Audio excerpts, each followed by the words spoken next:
Bonjour à tous, merci de regarder François. Aujourd'hui, nous sommes, émission exceptionnelle, nous sommes à Bruxelles, au Parlement européen, et je suis en compagnie de deux députés européens, avec Virginie Joron, bonjour. Bonjour.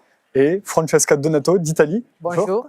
Nous allons discuter aujourd'hui, puisque elles ne sont pas les seules, mais il y a plusieurs députés européens qui s'élèvent aujourd'hui sur la question des politiques liées à la crise sanitaire. Nous allons pouvoir approfondir comment elles en sont venues à avoir ce discours-là et quel discours d'ailleurs. Qu'est-ce que vous souhaitez dire aux gens et sur quel combat menez-vous aujourd'hui? Virginie Joron. Oui, bonjour et merci d'être là et de me poser ces questions. Moi, je reviens un petit peu au calendrier, en fait, pourquoi je suis là et pourquoi maintenant je prends à corps ce dossier, parce que le 12 juillet, moi, je me souviens du discours de Macron qui nous a imposé du jour au lendemain un pass sanitaire.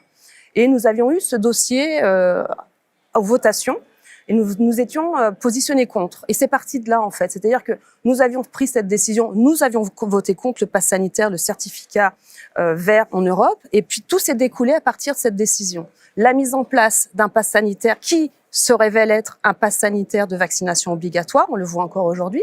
Donc à partir de ce moment-là, j'ai regardé les contrats que la Commission avait négociés. Et là, on se rend compte que dans ces contrats, la moitié du contrat de Pfizer est grisé, donc on ne sait pas quels sont les prix d'achat, on ne sait pas quelles sont les garanties, on ne sait pas les responsabilités. Et c'est à partir de cela que j'ai commencé à ouvrir le dossier. Un dossier qui manque de transparence, un dossier qui pose question. Donc du coup, et en fait, je me suis rendu compte que je ne suis pas isolée. En étant intervenue. En tant que député européen, vous avez essayé de demander des réponses, justement? Alors, j'ai posé plein de questions à la Commission, des questions écrites. Nous avons cette opportunité, en tant que député, de poser des questions écrites. Donc, vous verrez sur mon activité parlementaire, donc des questions autour du Spoutnik, est-ce qu'elle a l'autorisation, des questions autour des contrats qu'ils ont négociés, de son accès, parce qu'encore aujourd'hui, nous n'avons pas accès à l'intégralité des contrats. Moi, j'ai reçu il y a 2 jours sur mes réseaux sociaux, grâce à je les remercie, des gens qui ont trouvé des contrats sur des sites alternatifs, du contrat intégral. Alors que moi, député européen, nous n'avons pas accès à ces contrats. Je trouve ça assez fou que nous puissions pas avoir accès à ces contrats, parce que c'est la base finalement. La Commission a acheté des vaccins, on ne sait pas combien. Là, il y a quelques jours, Madame van der Leyen est allée à Washington remettre le prix du meilleur businessman à qui? La présidente de la Commission européenne. La présidente de la Commission européenne a donc remis un prix au meilleur businessman, pas celui de la meilleure recherche scientifique ou de l'innovation, au PDG de Pfizer. Donc ça pose question. Aujourd'hui, il faut rassurer les gens. Il faut que les gens sachent qu'est-ce que nous faisons, nous, ici, puisque tout part d'ici, tout part du Parlement, que ça soit le pass sanitaire comme l'achat des vaccins. Nous avons donc cette responsabilité. Donc moi, en tant que députée, j'ai cette chance de pouvoir poser ces questions. C'est pour ça aussi que j'ai aussi déposé cette résolution, une résolution qui apparemment est très contestée, mais pas sur le fond, en fait, sur la forme. Et ça, je trouve ça encore plus grave que le reste. Je ne sais pas si vous avez pu regarder, mais en tout cas, cette résolution, qui est une résolution où je demande la création d'un fonds européen d'indemnisation des victimes des vaccins contre la Covid. Alors ça, je ne l'ai pas sorti toute seule. C'est-à-dire que ça, c'est issu du fait qu'il y ait des rapports, et là aussi, c'est un rapport officiel, une enquête de pharmacovigilance du vaccin Pfizer, rapport numéro 18, période du 2 juillet 2021 au 26 août 2021, où sont reportés tous les effets secondaires. Donc ça vient pas de moi. Donc il y a bien effectivement des problèmes, et j'en note beaucoup quand même. Alors on balaye ça d'un revers de la main, mais moi je suis désolée quand je vois caractéristiques générales des cas concernant des sujets de 12 à 18 ans, donc des enfants, cas graves, il y a 208 cas graves. Donc moi ça m'interpelle, parce que effectivement j'ai cette notion de responsabilité. Dans mon ancien métier, je travaillais pour une grande compagnie d'assurance où je rédigeais des contrats. Donc pour moi, la notion de contrat, de responsabilité, de garantie est très importante. Parce qu'aussi, en tant que parent, quand on donne l'accès ou quand on autorise son enfant à se faire vacciner, eh bien, on voudrait savoir déjà s'il y a des effets secondaires, déjà qu'on nous alerte, qu'il y ait peut-être la possibilité d'avoir des effets secondaires, et après, comment on fait? Qui va gérer ça? Et aujourd'hui, il y a cette résolution. Cette résolution, pour la petite histoire, donc je l'ai déposée. Et effectivement, beaucoup d'internautes l'ont vue. Et encore une fois, parce que on voit bien que beaucoup de personnes aujourd'hui s'intéressent à la question, se posent des questions. Et ces questions qu'ils se posent, je suis sûre qu'ils sont contents de voir que certains députés les posent. Et concernant ce sujet, j'ai été attaquée pour fake news, etc. J'en passe. Je suis désolée, cette proposition de résolution émane bien d'un député. Mon mandat est officiel, donc j'ai ce droit-là. Effectivement, ça ne vient pas du Parlement, mais maintenant, cette résolution doit être débattue en commission. Et là aussi, c'est un autre sujet. Les commissions, aujourd'hui, ne vont pas débattre de ce sujet. Et je le sais parce que des bruits de couloir traînent.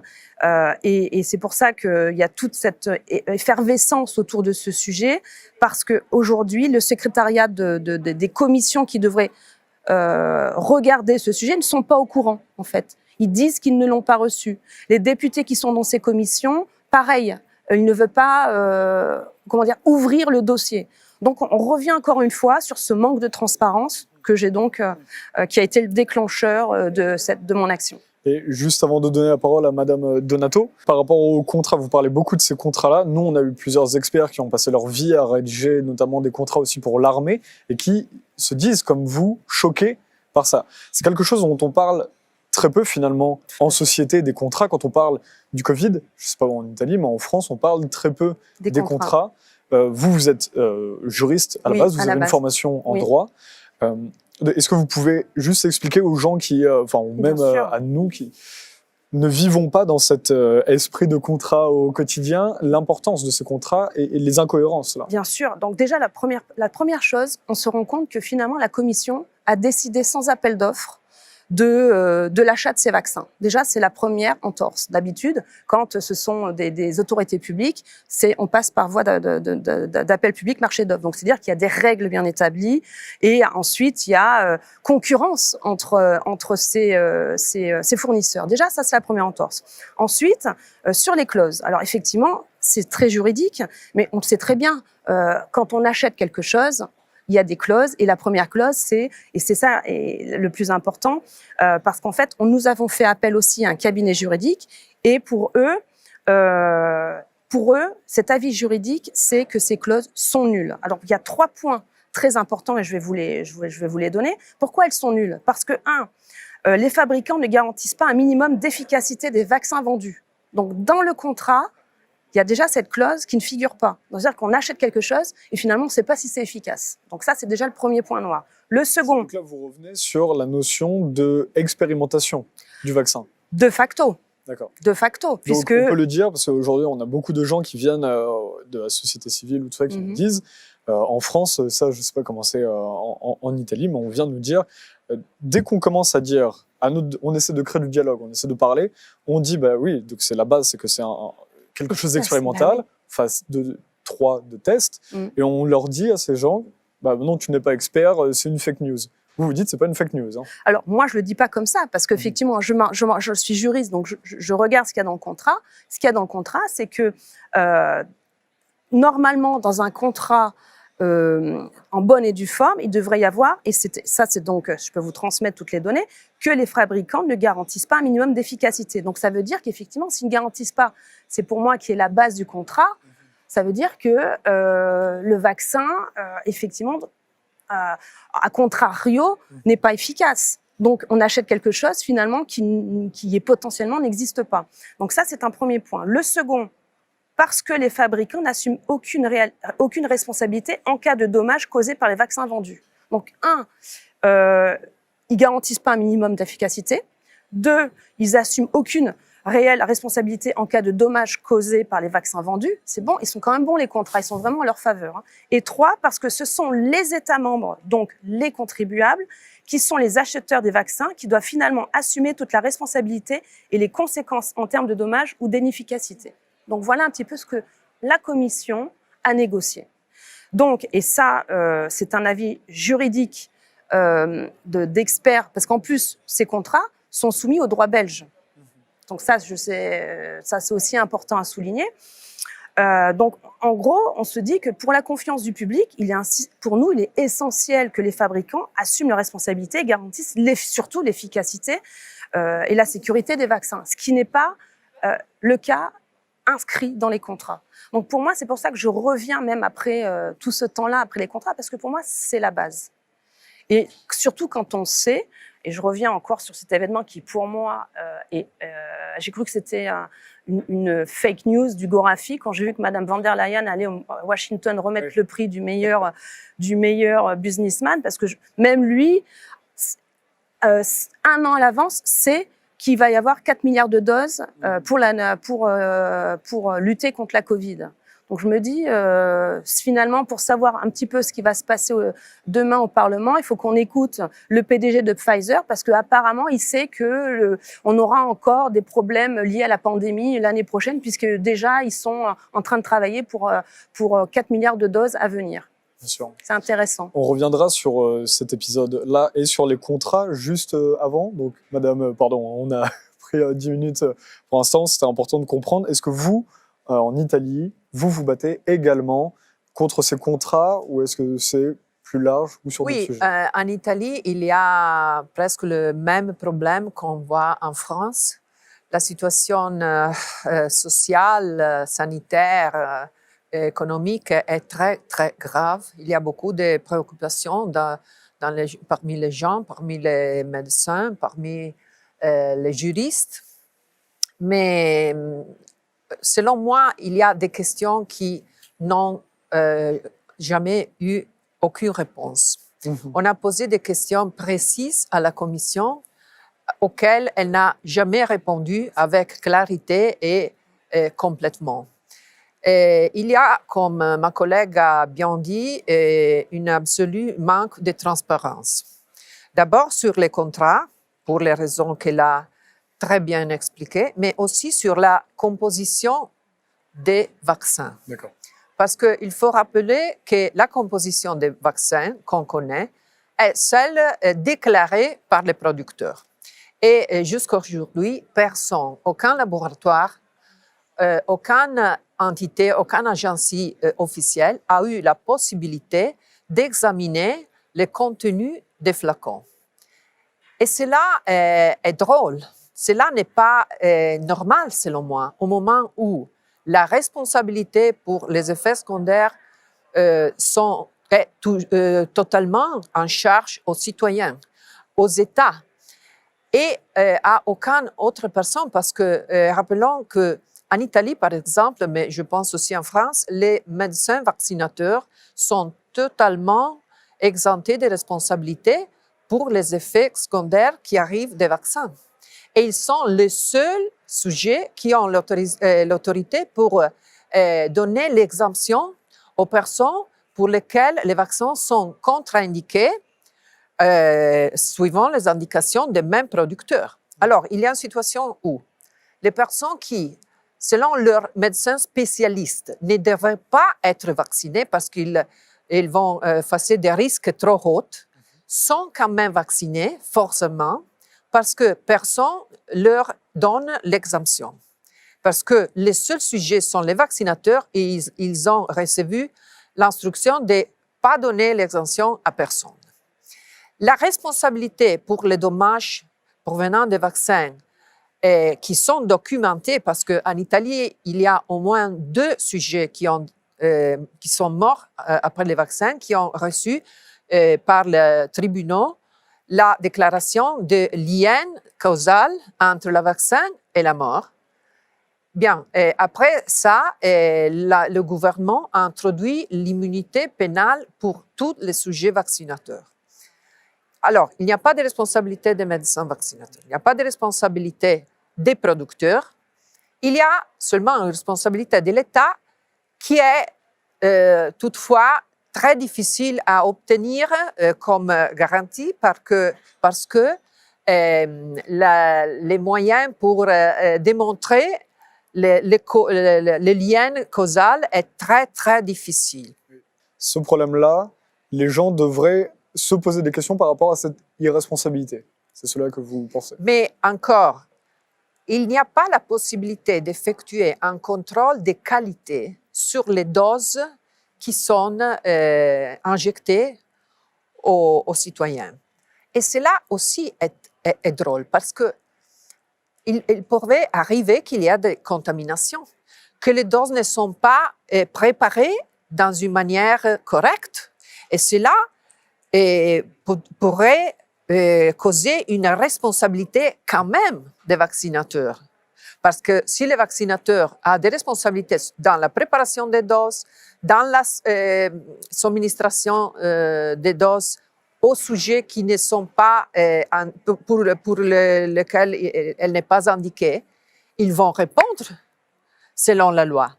Mais dans l'absence des contrôles de qualité qui ont toujours été possibles pour les autres médicaments, pour les produits alimentaires, etc., comment peut-on dire que ces doses sont régulières, qui sont sûres?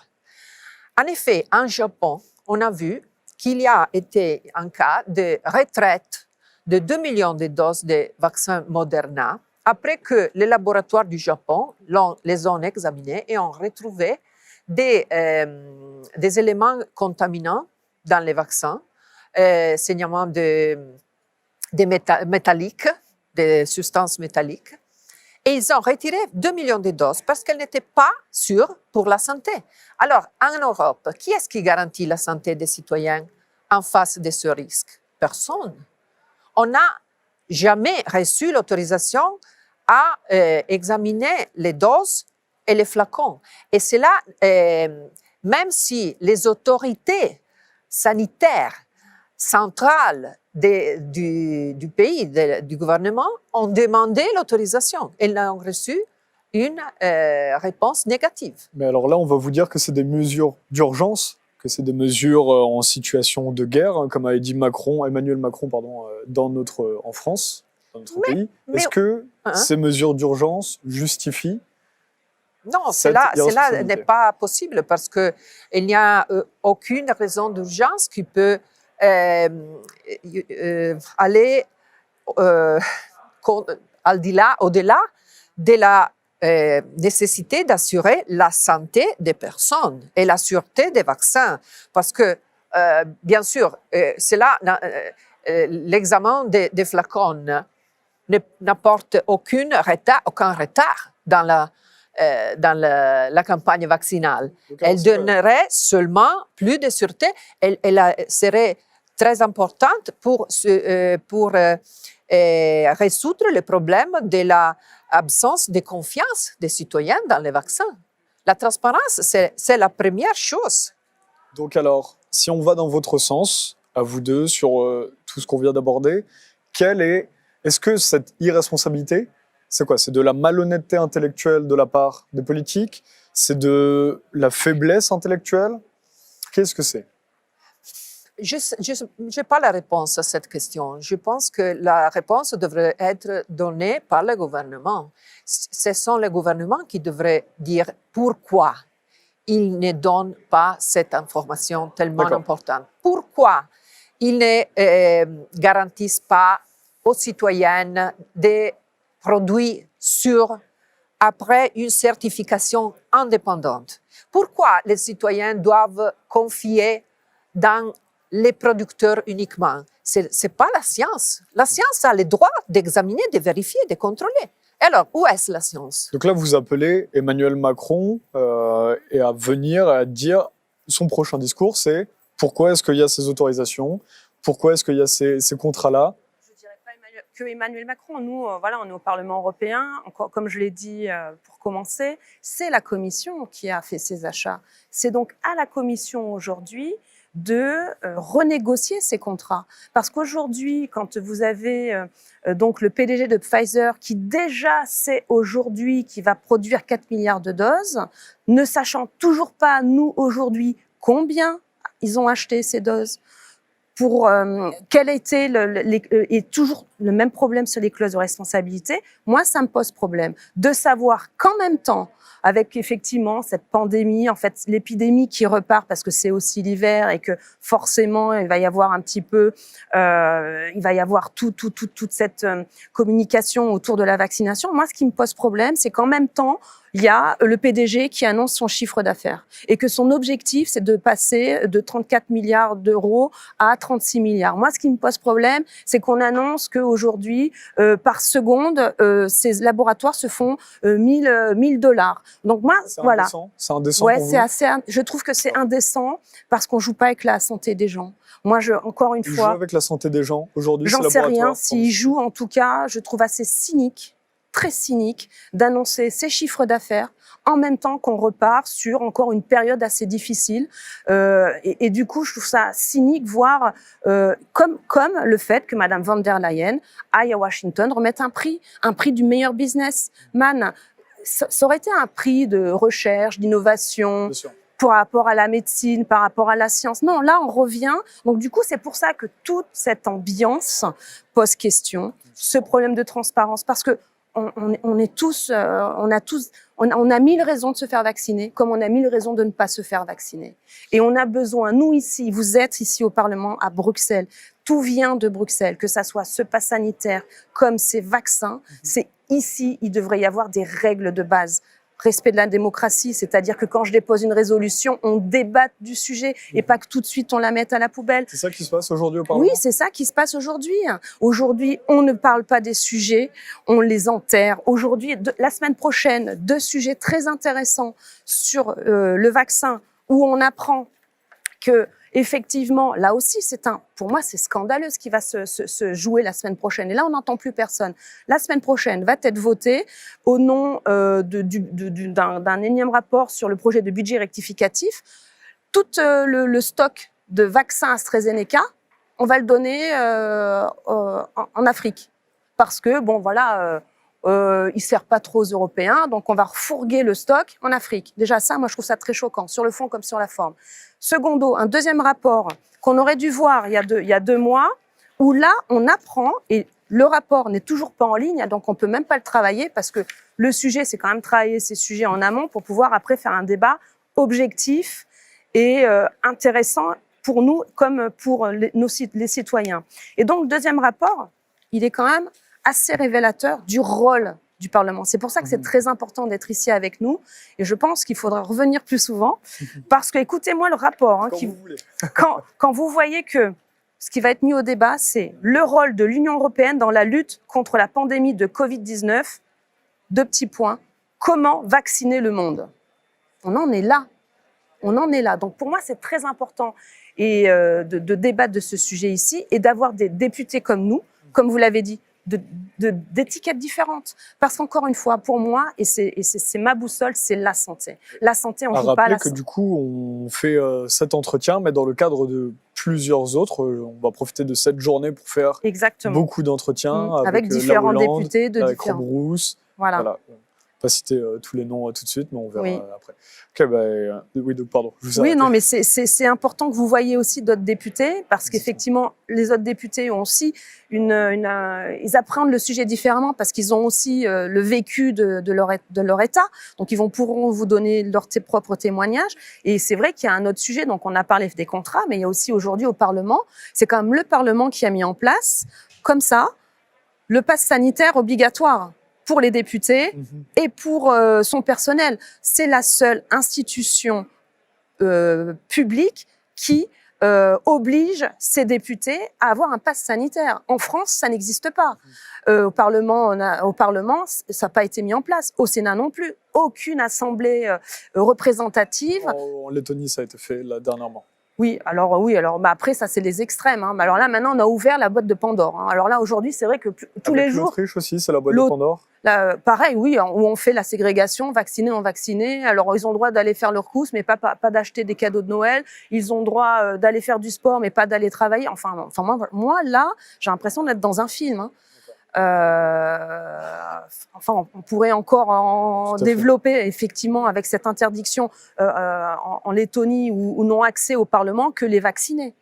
Enfin, je veux dire, ça veut dire que nous, on ne parle plus aux gens qui aujourd'hui ne sont pas vaccinés. C'est ça le message. Qu'est-ce qu'on fait de ces gens-là? Parce qu'on les représente aussi. On a un mandat électif. Peut-être que parmi les gens qui ont voté pour nous, aujourd'hui, ils sont non vaccinés. On fait quoi de ces gens-là? On leur parle plus? On les enferme?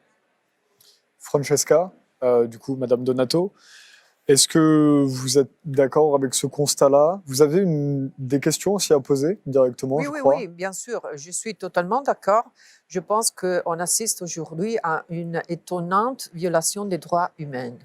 Et c'est le sujet d'une Une proposition. violation, pardon, vous avez dit? Des droits humains. D'accord, ouais. Et c'est le sujet d'une proposition de résolution que je vais envoyer dans le prochain jour, mettant au centre la situation italienne. Mais je vois que la situation est presque pareille dans d'autres pays européens. La raison de cette violation, c'est que les limitations des libertés individuelles, des droits fondamentaux qui sont prévus même dans la Charte européenne des droits de l'homme, n'est pas soutenue par des raisons scientifiques solides et documentées. Je vous fais des exemples. Alors, la durée des passes vertes a été établie d'une manière totalement arbitraire.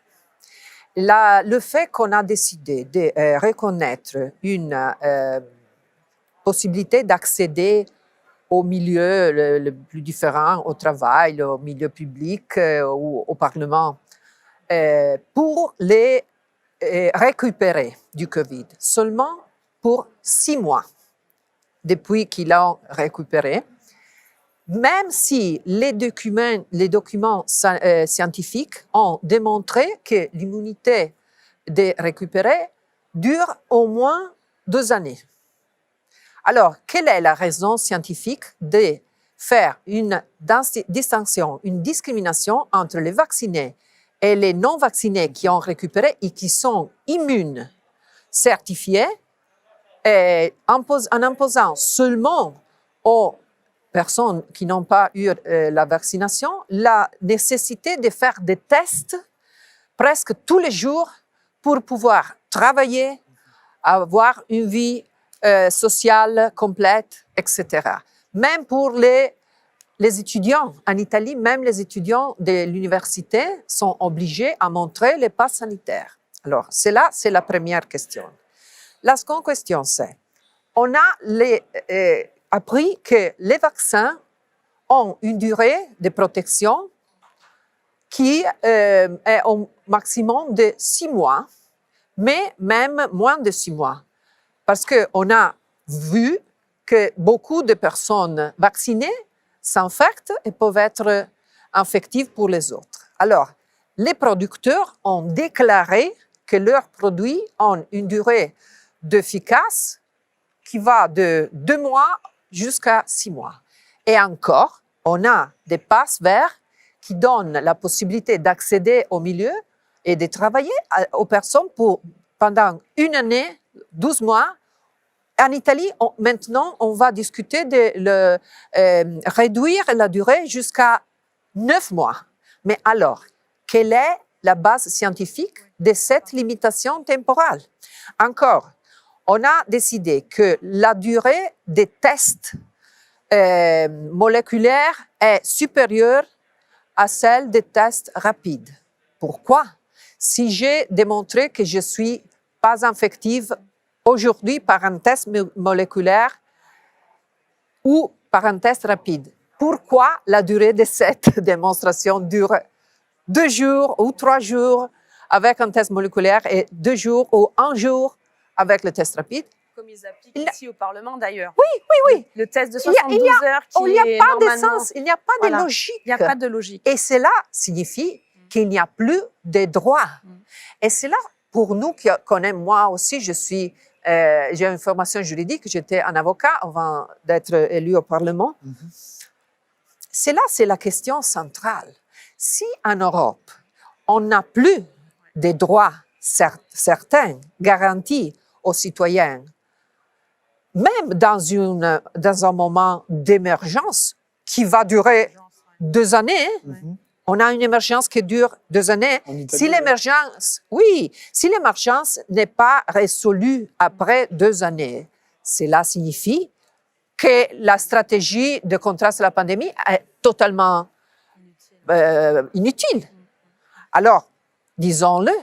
Alors, il faut que les droits humains, les droits fondamentaux des personnes soient garantis par les institutions européennes et nationales. Parce que si on n'a pas ça, on n'est plus dans des démocraties. On n'est plus dans des républiques. Alors, merci pour cette présentation. Juste, parce qu'on va arriver vers la fin de l'entretien. On a réservé le plateau pour un moment, hein, pardon pour les téléspectateurs. On a encore beaucoup de questions. Juste, est-ce que en quelques phrases, vous pouvez expliquer comment est-ce que vous êtes juriste justement, vous n'êtes pas médecin ni l'une ni l'autre, ou infectiologue. Comment est-ce que vous en êtes venu justement à ces connaissances? Est-ce que vous avez, en tant que député, vous devez écouter les discours? Comment est-ce que ça s'est passé? D'abord peut-être Madame Geron. Bah écoutez, moi, comme j'ai une formation de juriste, effectivement, la première chose, c'est d'essayer de décortiquer un contrat. Mais la problématique, comme tout le monde le sait, c'est que la moitié du contrat est caviardé. Après, c'est vrai que c'est notre métier de recherche. C'est aussi pour ça que quand on fait des recherches, on définit un champ très large. Donc, que ça soit des rapports aussi même de l'EMA, donc c'est-à-dire c'est l'agence médicale européenne. Donc on est obligé, c'est-à-dire que ce sont des sujets qui sont trop techniques. Comme vous l'avez dit, je ne suis pas scientifique, donc je quand même me permets de lire les rapports qui sont publics et à partir de ces données, eh bien j'essaie de faire le pulse, de comprendre et après de poser des questions écrites à la Commission européenne. Mais effectivement, je ne me base que sur des sources tangibles, que ce soit des rapports de pharmacovigilance, des rapports de l'EMA. D'ailleurs, nous avons cette opportunité, nous, députés européens, de questionner directement cette agence. Et ça fait partie aussi de mes futures actions. Ces rapports sont disponibles, beaucoup de ces rapports sont disponibles au public. Alors, le contrat en question négocié, il vous donne qu'une partie parce qu'il considère qu'il y a des éléments trop, critiques, donc ils ne veulent pas le diffuser. Mais je sais que maintenant, les internautes sont beaucoup plus, réactifs et ils ont leurs sources et ils vont chercher par eux-mêmes et ils ont le contrat en intégralité. Et oui, je pousse les gens qui se posent comme moi, tout simplement, des questions, à aller sur des sites de l'ARS parce qu'ils publient quand même des fois aussi, ce sont des sources sûres. Mais après, c'est à nous de faire le pulse. En fait, c'est ça. Et toute la démarche qui est faite autour de ce travail, c'est d'aller chercher les sources, de poser des questions, comme je vous l'ai dit, poser des questions des cabinets juridiques, parce qu'effectivement, la première question quand on voit un contrat caviardé comme ceux-là, c'est de dire, mais attendez, ok, effets secondaires, qu'est-ce qui se passe? Je vais où, moi, simple citoyen? Je me retourne contre qui? Est-ce que c'est la commission? Est-ce que c'est mon médecin? Est-ce que c'est l'ARS? Est-ce que c'est l'État membre? Est-ce que c'est l'infirmière? Parce qu'apparemment, quand vous faites vacciner, vous ne signez rien. Ou alors, moi, je fais un test PCR ici, décharge, s'il y a des effets secondaires. Donc, à un moment donné, c'est toutes ces questions qu'on se pose tous. Et après, on va faire notre petite recherche. Mais il y a des données qui sont faciles d'accès, et puis d'autres, beaucoup moins. Ou alors, il y en a d'autres, j'ai vu, comme le rapport cette semaine sur l'ATI, qui a été diffusé et après a été retiré. Donc, voilà. Madame Donato, comment est-ce que vous en êtes venue à assimiler ces... Oui. Alors, dès que je suis presque la seule politique italienne qui s'est vraiment exposée clairement en posant ces questions, en disant ma contrariété aux mesures introduites par le gouvernement, et beaucoup de personnes dans le monde scientifique, des médecins, des spécialistes, m'ont contacté. Ils me contactent tous les jours et ils me donnent des informations d'une manière réservée et ils me posent des questions de leur point de vue. Ils me posent des questions comme pourquoi on n'a pas reconnu la nécessité d'une investigation immunologique pour déterminer les besoins d'une vaccination aux sujets qui ont déjà récupéré du COVID. Et encore, pour être sûr qu'il n'est pas dangereux pour eux. Et aussi, pourquoi on n'a pas prévu un test immunologique sur les vaccinés pour avoir la certitude qu'ils ont développé l'immunité. On sait qu'il y a beaucoup de personnes qui ont été vaccinées qui n'ont pas aucune immunité. Et alors, pourquoi reconnaissons-nous à cette personne la possibilité d'avoir le Green Pass si on n'a aucune sûreté de leur immunité? C'est là la première question. Et alors, la question suivante, c'est pourquoi il y a la volonté de vacciner le monde, de vacciner tout le monde, Alors, même ceux qui n'ont pas... C'était la qui question n'ont que pas- j'allais poser. Parce Oui, que les oui, gens, quand ils commencent à faire un pas dans cette connaissance, leur question, c'est pourquoi est-ce qu'on nous ment? Pourquoi les médias, les politiques, les laboratoires pharmaceutiques? Pourquoi alors ces mensonges? Mais il y a aussi une question de volonté de vacciner les personnes qui clairement n'ont besoin de vaccins.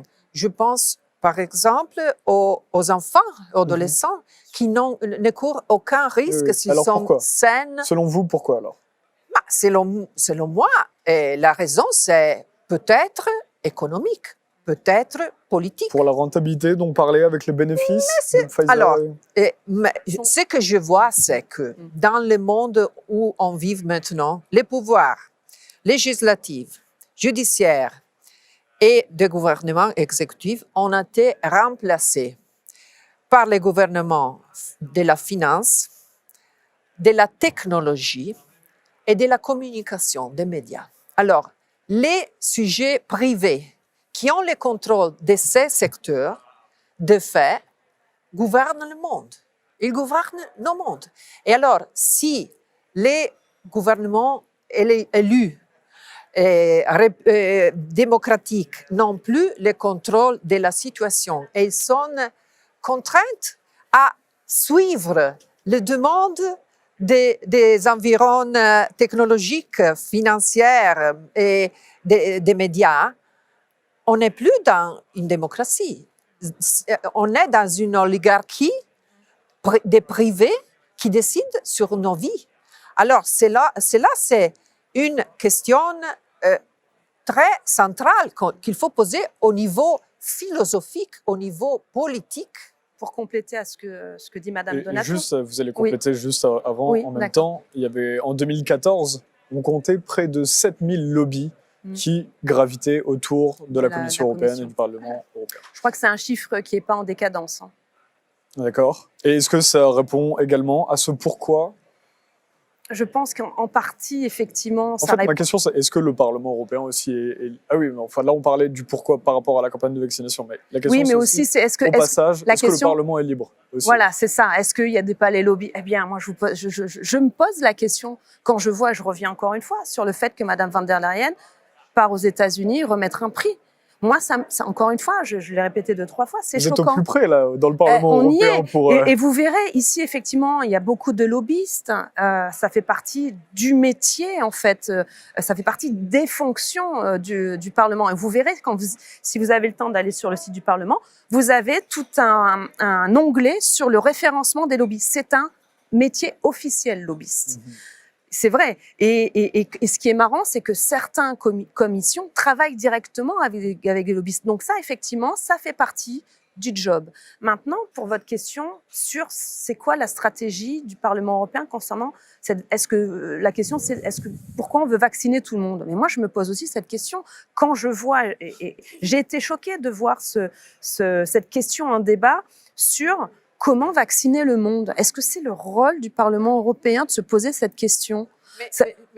Pardonnez-moi Oui. si je vous Non, mais c'est interromps. complété. N'oublions pas qu'avec l'argent public, la Commission a décidé de financer, de payer la recherche sur les vaccins Ouais. qui, après, n'ont pas été donnés pour la disponibilité à tout le monde gratuitement. Bien sûr. Ils sont vendus avec des profits énorme. Et pour compléter, on a posé la question à la Commission parce qu'effectivement, il y a eu des échanges d'SMS entre Madame van der Leyen et le président du PDG. Donc, c'est une question qui est entre les mains de la médiatrice, puisque nous avons une médiatrice, parce qu'effectivement, encore une fois, ce manque de transparence, ce principe de précaution finalement qui n'est pas mise en place par rapport à ces contrats, le fait que la démocratie ne soit pas respectée, puisque comme l'a dit Francesca, les droits de l'homme sont aujourd'hui sont bafoués, ne sont plus garantis. Donc quand déjà vous avez tous ces piliers qui sont quand même fondamentaux ici au Parlement, ça pose question et ça renforce aussi notre activité d'alerter nos concitoyens, puisque le Parlement n'existe que grâce à nos citoyens. Je veux dire, on a un mandat. On parle des concitoyens, mais en fait, on parle rarement d'alerter les intellectuels également de ces sujets-là. Parce que, en fait, vous dites, là, par exemple, aux philosophes, aux sociologues français ou italiens, vous leur dites, penchez-vous sur la question de la transparence. C'est primordial là-dessus. Je pense que certains l'ont déjà intégré. J'ai pas d'auteur là en tête, mais effectivement, c'est un sujet, effectivement, savoir aujourd'hui qui gouverne. Est-ce que c'est les lobbyistes? Est-ce que c'est vraiment la Commission? Mais est-ce que la Commission, qui quand même représente les États membres, est-ce que voilà, tout est lié. Maintenant, nous, finalement, on essaye de faire respecter la démocratie, mais on n'est pas entendu.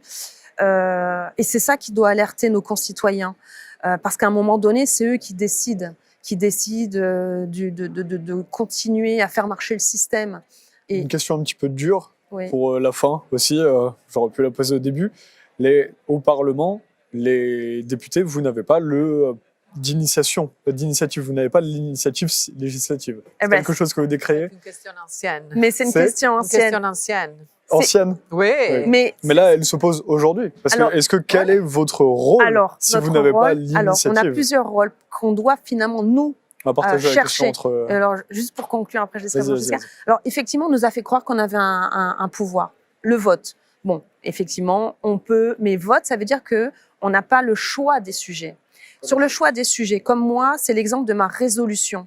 Mais ma résolution, comme vous avez vu, elle existe, elle est sur la table, mais elle va être mise à la poubelle parce que pour le secrétariat ne l'a pas reçue ou le président de la commission, ça ne l'intéresse pas, mais elle n'est pas mise en débat auprès des 705 députés.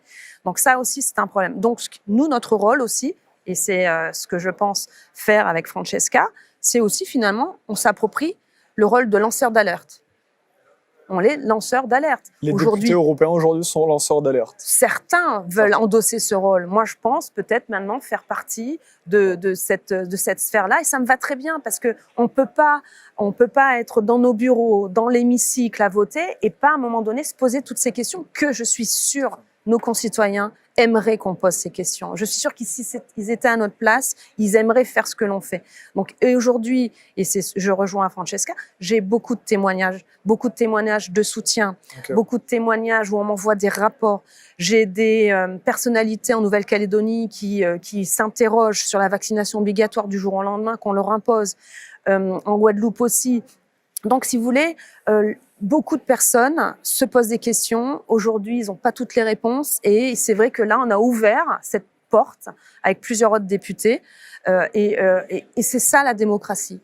Même question, du coup, je rappelle. Est-ce que, du coup, avec ce manque d'initiative au niveau de la législation, quel est le rôle des députés européens? Le rôle, c'est celui de vigiler, d'être toujours avec les yeux très ouverts, même pour contrôler l'utilisation qu'on fait de l'argent des Européens. Parce que, comme je disais, l'argent des Européens a été donné aux producteurs de vaccins 2 fois dans la recherche et dans l'achat des milliers et milliers de doses de vaccins pour les donner à tout le monde. Alors, est-ce qu'il y a de la transparence dans cette décision? Il n'y a pas de transparence. Il n'y a pas une proportionnalité entre l'effort et les résultats. Par exemple, il y a aussi d'autres vaccins qui sont qui attendent l'autorisation à l'utilisation d'émergence. Il y a le Novavax, par exemple, les vaccins à base protéique qui ont démontré d'être bien plus sûrs et très efficaces contre le Covid, qui on a présenté la demande au début de 2021 et il n'a encore pas reçu la réponse. Pourquoi? Pourquoi si longtemps? Parce qu'ils ne sont pas Pfizer, ils ne sont pas Moderna. Alors, toutes ces questions qui n'ont pas de réponse doivent trouver une réponse. On est là pour poser des questions, pour demander tous les jours ces réponses et pour alerter les citoyens qu'il y a un gros déficit de démocratie aujourd'hui en Europe et qu'il faut intervenir à tous les niveaux, au niveau judiciaire, au niveau politique, au niveau sanitaire, pour mettre fin à cette situation qui n'est pas normale. Donc par rapport à ce que vous dites là, la question qui vient derrière, c'est la question de la souveraineté qui est notamment en France et avec le Rassemblement national encore plus.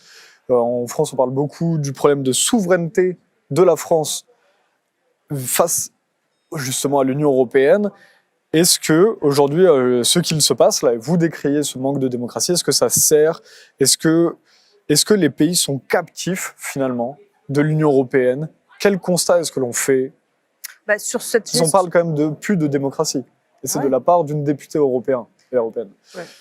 Mais là, pour le coup, c'est la mesure d'urgence qui a fait qu'il n'y a plus de respect de l'état de droit. Donc, effectivement, la souveraineté... La question, c'est est-ce qu'il faut casser l'Union européenne? Est-ce que l'Union européenne sert encore le peuple? Et nous, alors je dis pas qu'il faut casser, il faut reconstruire. Est-ce qu'il faut casser pour reconstruire? Je pense que il y a des choses à casser, oui, effectivement, cette commission qui a trop de pouvoir et qui ignore finalement le Parlement, parce que c'est ça concrètement. Et donc, comme nous, c'était notre projet, nous, on veut pas casser l'Europe. On dit que c'est un bel outil, mais il faut que ça serve nos concitoyens. Il faut pas que ça serve la Commission et cette élite qui est finalement déconnectée de la réalité. Alors, encore une fois, l'image de von der Leyen en tenue de soirée à Washington. Donc non, il faut pas casser, il faut reconstruire. Et nous, c'est notre, parce il faut qu'on coopère entre États membres. Il faut que quand il y a des bonnes idées, et c'est ça tout l'objet de nous, en tout cas notre parti, c'est la coopération. Et c'est pas la sanction, comme là l'exemple avec la Commission qui décide de sanctionner la Pologne ou la Hongrie parce qu'elle considère qu'idéologiquement, ça rentre pas dans les valeurs européennes. Mais c'est quoi les valeurs européennes? C'est-à-dire qu'il faut respecter chaque État membre, que ce soit dans la gestion de l'état d'urgence, qu'on considère être un état d'urgence pour notre propre pays. Et moi, je reviens juste, et ça va être pour terminer sur cette résolution des effets secondaires, et c'est le fait qu'il y ait quand même des vrais faits. Il y a du factuel, il y a des malaises cardiaques, et là, j'ai trouvé encore, j'ouvre à peine le journal que je tombe sur des faits. Donc, il y a du factuel. Il y a un moment donné, il faut se poser des questions, il faut trouver des réponses parce qu'effectivement, oui, il faut gérer le Covid, mais il faut aussi gérer et surtout prévenir les effets secondaires. Mais je vois un grand manque de cohérence dans les décisions prises par la Commission, mais même par le Parlement, à l'inverse des États membres. Si l'Union européenne a le rôle de garantir le respect des droits humains, le respect des droits fondamentaux, l'équilibre, la démocratie, etc., bienvenue en contrôle, bienvenue des initiatives aussi fortes envers les États membres qui ne respectent pas ces valeurs. Mais s'il y a un rôle si important dans la Commission et dans le Parlement, pourquoi ne l'exerce-t-il envers les pays qui sont coupables de ces violations, comme l'Italie et comme la France et comme l'Autriche, qui vont faire des discriminations évidentes, qui ne respectent pas les principes d'égalité, qui est un des fondamentaux principes de la France et de toutes les démocraties. Alors, cette différence, cette incohérence dénonce qu'il n'y a pas un vrai respect des rôles, un vrai respect de l'importance de l'Union européenne, de son rôle. Alors, la souveraineté est reconnue seulement aux États qui font ce que les lobbies veulent. Et la même Commission, le même Parlement font ce que les lobbies demandent. Voilà. Il n'y a plus de contact entre les électeurs et les élus au Parlement et entre les États membres qui ont été représentés par les électeurs et qui sont dans les conseils et les décisions qui sont prises. Alors, qui est-ce qui représente les Européens aujourd'hui? Personne. Ouais. Seulement très peu de politiciens, très peu de députés élus qui ont encore le courage et l'hasard de dire ce que les citoyens veulent et que les citoyens demandent. Cela, c'est étonnant. Et si on voit que cette situation est présente aussi à l'étranger, aussi dans les États-Unis, on voit. Mais dans les États-Unis, il y a une situation meilleure parce que certains gouverneurs des États fédéraux ont dénoncé le président des États-Unis quand il a proposé l'introduction de l'obligation vaccinale pour travailler et pour vivre. Alors, là-bas, il n'y a plus de démocratie, il n'y a plus de liberté pour les États fédéraux, plus de souveraineté, tandis que en Italie, qui n'est pas dans un État fédéral encore, parce que l'Union européenne, c'est une union, ce n'est pas une fédération d'États, il n'y a plus de souveraineté, ni même de contrôle démocratique. Ça ne marche pas. On va devoir rendre bientôt le plateau, puisqu'on nous a réservé ce plateau pour une dernière. Donc il faut le partager avec les autres journalistes. Juste rapidement, comme on l'a évoqué, vous êtes du Rassemblement national. C'est souvent les personnes du Rassemblement national ou anciennement, comme Florent Philippot par exemple, qu'on voit s'exprimer sur ces sujets-là. Mais vous dites là aujourd'hui que des députés européens viennent de différents bords, les Verts, la gauche. Parce que comme je l'ai dit, c'est un sujet qui touche la santé. Et vous travaillez avec eux, du coup, là? Oui, bien sûr. Okay. Parce que la cause, comme dit, touche la santé, touche les enfants, et ça dépasse des lignes politiques. Je crois que voilà, on parle des droits de l'homme, on parle des choses quand même qui à un moment donné nous touchent directement ou indirectement. Donc là, on n'est pas dans la posture politique. Je pense qu'il n'y a pas que effectivement de cette partie-là où il y a des réactions. Maintenant, voilà, comme l'a dit Francesca, il faut être courageux. Parce qu'effectivement, on est tout de suite attaqué ou alors dénigré. Mais le combat est noble, je trouve. Je pense que les données et les faits nous donnent raison. Et encore une fois, je pense qu'il faut, sur ce sujet, rester solidaire, courageux et aussi technique. C'est-à-dire qu'il faut qu'on lise les rapports. Il faut que, et je remercie encore tout le monde qui m'envoie ces rapports, ces données, parce que je les lis. Et dedans, tout est sourcé. Et c'est la base de mon travail. Tout est sourcé. Toutes